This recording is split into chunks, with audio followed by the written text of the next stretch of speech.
So you can tell that there once was a huge abundance of these species there, and it's just another example of dramatic ecosystem change as a result of water policy. I never like to leave an example without providing some solutions.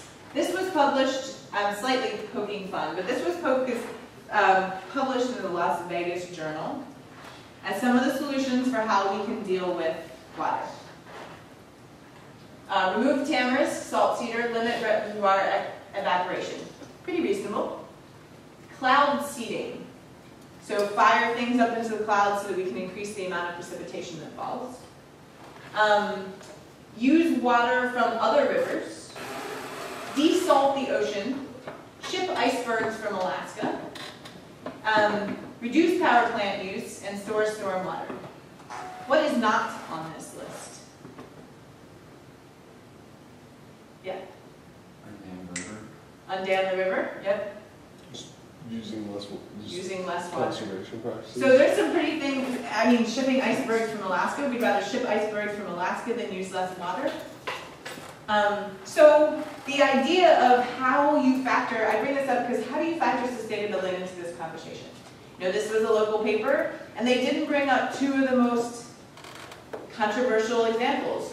You know, eliminating dams, reducing our use of power, reducing our use of water. It just means that somewhere in the conversation there has to be introduced both the ecology and some sort of sustainability into what we do for these solutions.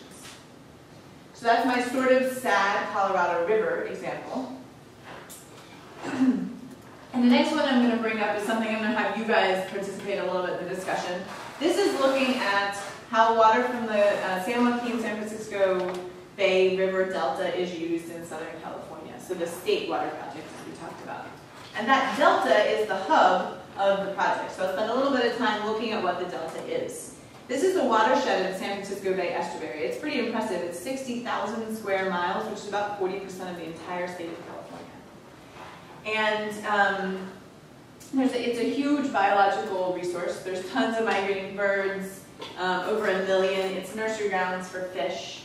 It's, you know, there's many commercial and recreational fisheries in here. There's a ton of agriculture in the watershed from here.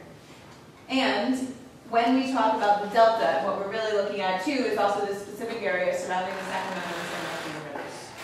So this is the uppermost section of the estuary of San Francisco Bay. It's about 1,000 square miles, sort of making up, it's kind of a triangle if you look at it like that. And there are lots of very flat, levee-rimmed farmlands that surround that entire delta. So some people call this the central valve of California's water supply system.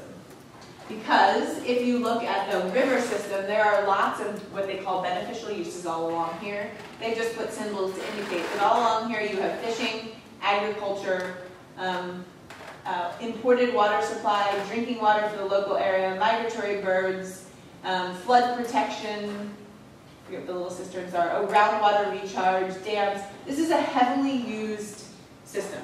Lots of people rely on it for many different uses.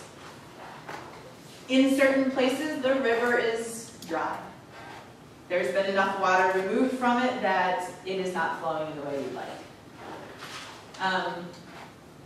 We've already talked about some of these when I talked about the water supply. You know, in places where you remove too much water, you have like Owens Lake, you have dry, dust pollution, they have to flood it again, and things like that. There are dams along here. This is the Freant Dam that was in that San Joaquin. Last picture, it was built in the 1950s.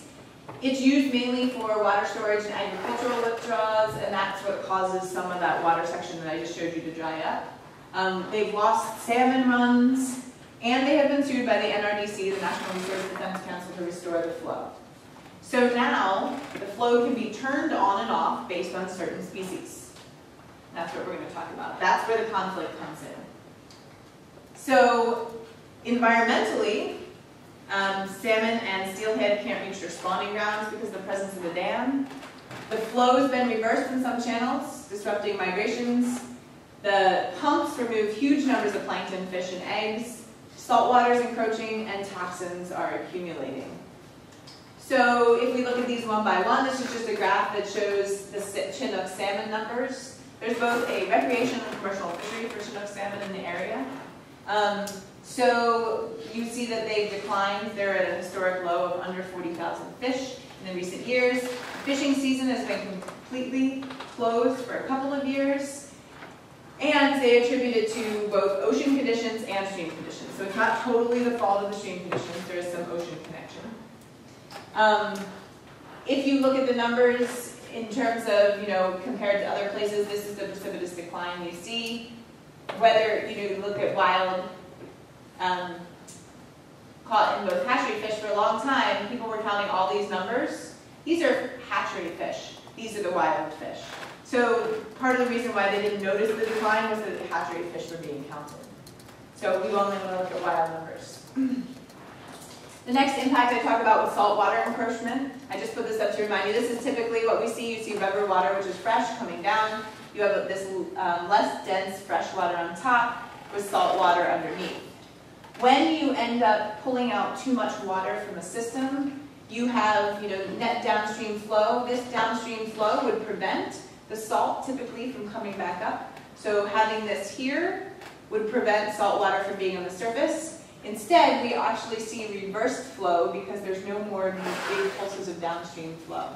So because we're removing lots from the aqueduct, we now have saltwater intrusion into many of the systems up there. What have they done about this? This is a salinity tide system. So when there's too much salt water coming up, or we've removed too much fresh water, they can now raise these gates and prevent the tidal flow from coming up estuary.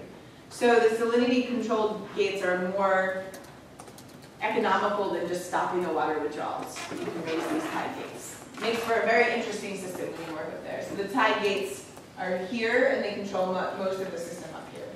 I did my postdoc up here in Sassoon Slough.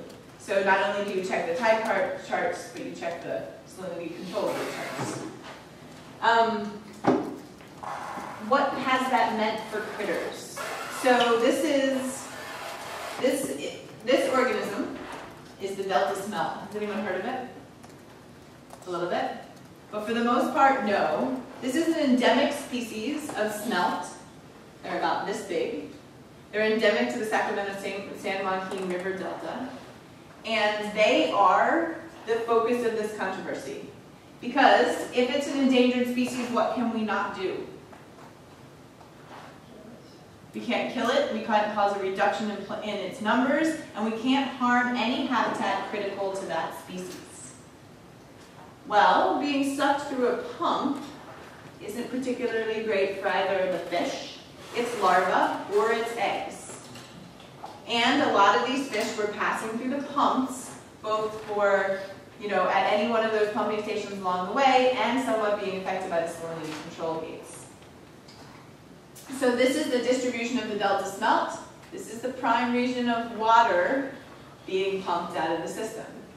So what happens? These are the big pumps here. When they shut off the pumps is when scientists determine that Delta smelt have reached very low numbers. These are all sorts of fish in the Delta. You can see there's some numbers doing fine, but they've still gone down. Shad are still there. Split-tailed never were very abundant. American shad are still there. But longfin smelt, Delta smelt, and young striped bass have all hit record lows over the past couple of years. So that means that the judge is federally required to shut off the pumps and deprive 25 million Californians of water because one fish that is this big is being harmed. I'm sort of setting you up for, a viewpoint on that. I mean, there are benefits and, there are pluses and minuses to having that in place. One is you are protecting a species that could otherwise go extinct if you don't turn off the pumps, but you are affecting the entire water supply of the state of California in doing so, and that's the conflict. I brought up the idea that you guys hadn't heard of the fish because there's a lot of people in California who would think, what? I have to pay more for water, or I don't get to water my crops because of this little fish? Who cares? But there's other people who argue, so goes the smelt, so goes the rest of the ecosystem.